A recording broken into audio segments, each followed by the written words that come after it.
Well, the boys are off to go pick up the camper to get ready for our next adventure. So on this trip, we're going to be going to Chincoteague Island, Virginia, which is on the Maryland, Delaware, Virginia peninsula. So although the bird fly is not very far away from us, to drive there it's going to take us about 4.5 hours or so. Glad to have you on our next adventure here, and so let's get the camper all hooked up and take it back home.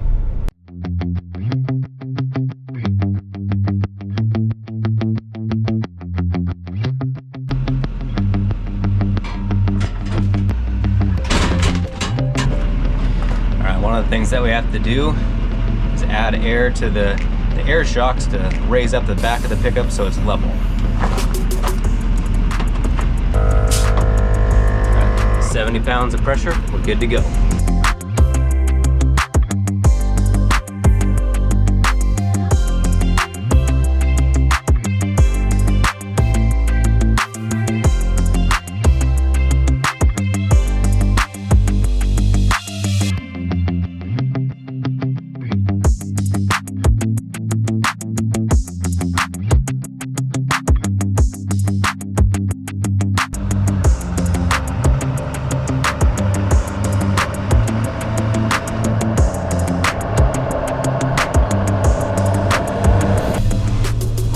Packed up and ready to go to Chincoteague Island. So we have somewhere between a 3.5 hour drive according to Google or a 5-hour drive according to RV Life. So hopefully it's somewhere in that range and not any longer. Traveling on Memorial Day weekend, you never know how much traffic we're gonna have going around the Beltway or across the Chesapeake Bay Bridge. But here we go.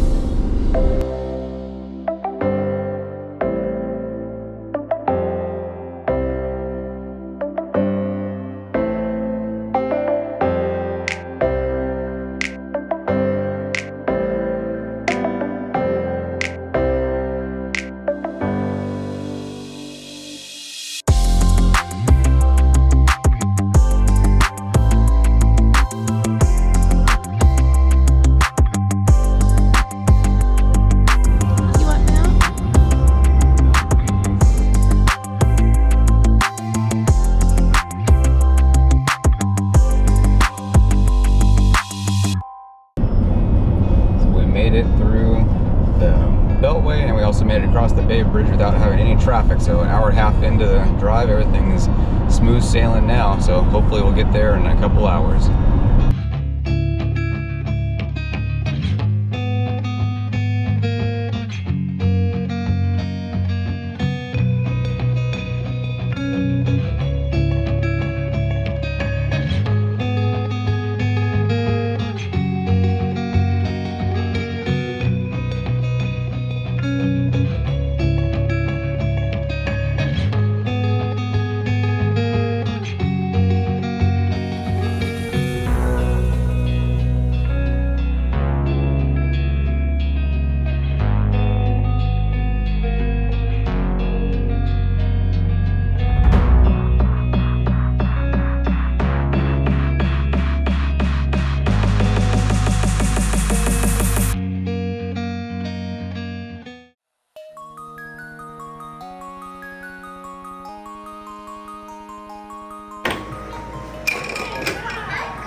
baby. Feel the need for speed? Got this?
Kate, what'd you get for winning the bingo?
So it's been a memorable experience on Chincoteague Island, and we're in the Refuge right now. We went to go hike to the lighthouse, but between the rain that's coming down on us and then the mosquitoes out of the size of lions that are very aggressive and trying to eat just anything that's exposed or even through clothing, definitely makes for a wilderness experience. That was a lot of bugs. What do you think of that, girls? So we shouldn't go on the trail. You shouldn't go on the trail? I don't want to go there ever again. They were the most aggressive mosquitoes I've ever had. Yeah, they're on your pants, they're on your coat, they're on your face, they're on your ears. Mine sometimes, some of the mosquitoes even were on my glasses. Yeah. They were on Mommy's coat and they were flying all around here, and I was like, oh no, I need to swap those bugs. So I kept slapping well, the bugs on her. Yeah? I slapped her back to get some off. Like gently, that way the bugs didn't get too scared. Oh, okay.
that's an end of Memorial Day weekend 2023 to Chincoteague Island and Asiatique National Wildlife Refuge. We had a great trip. Didn't do any interviews during the trip, so I'll do a little bit of a recap right now of all the things that we did. So came in on Friday, didn't have any traffic on the way in, got set up, and then instantly started getting bit by the gigantic mosquitoes, and that didn't really stop the whole trip except for we had a lot of wind the rest of the time, and so that got rid of quite a bit of the mosquitoes. So Saturday we had a full day. We went and saw the National Wildlife Refuge. It was a really windy day, and so we didn't get out during that, but we did get to see the beach and then be able to drive around the refuge and see the ponies. So the ponies are usually hit or miss if you can see them, and they were actually out and about in the marsh, and we got to see them eating out there. Went back to the campground and had lots of activities that we did in the activity center. And then also on Saturday morning we got to see the NASA Visitor Center. So near Chincoteague Island is the Wallop flight test facility. A nice little 40-minute outing that wasn't very far away, and something that we didn't expect to have when we were here. Sunday was kind of a low-key day because it was a rainy day and also windy, so mainly just kind of stayed at the camper and enjoyed just relaxing there. Look at all those birds. Now this is Monday and we are headed back home. So hopefully, fingers crossed, it's an easy trip home across the Bay Bridge and around the Beltway. So glad you were able to join us, and we'll see some drive time on the way home.